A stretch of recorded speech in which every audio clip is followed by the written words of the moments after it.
Kung ikaw ay taong sa Diyos, nagpapailalim ka sa Kanya, kahit ano yung gusto mo, ga-guide ka niya.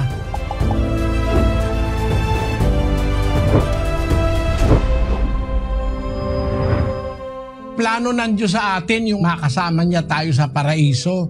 Yun ang talagang plano niya eh. Sa 1:4 hanggang 5 ng Efeso.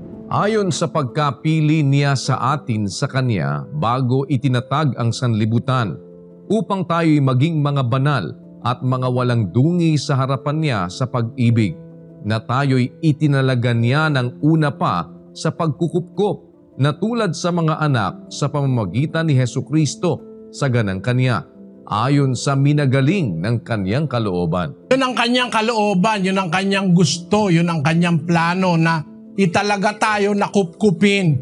Kaya niya tayo nilikha mga tao para magtamo tayo ng pagkukupkop sa pamamagitan ng Panginoong Jesucristo. Na yung plano niya na yun ay bago pa itinatag ang sanlibutan. Nauna sa mundo yun. Nalilikha siya ng tao, gagawin niyang tagapagmana ng buhay na walang hanggan to enjoy life eternal with Him in eternity in paradise. Yun ang plano niya.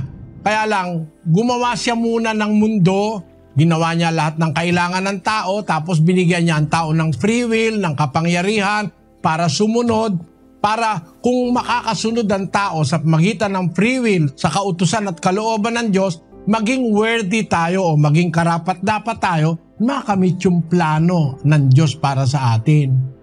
Tayo ba, meron din tayong plano sa ating sarili?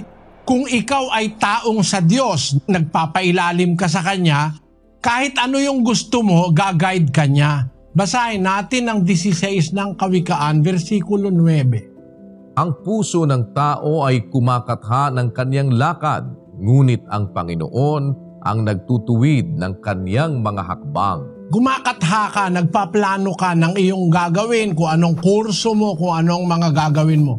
Pero pag ikaw ay kumikilala sa Diyos, itutuwid niya ang iyong mga hakbang. Siya yung guiding factor for you to attain glory and triumph in life. Siya ang guiding factor.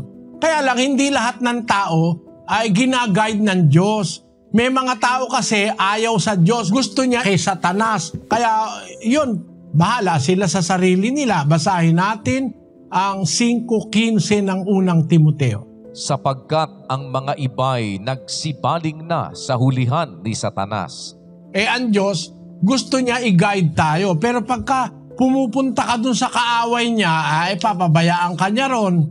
Gagawa siya ng paraan para ikaw maligtas, mapabuti. Pero pagka talagang willfully ayaw mo siyang kilalanin, ay hahatulan ka ng Diyos.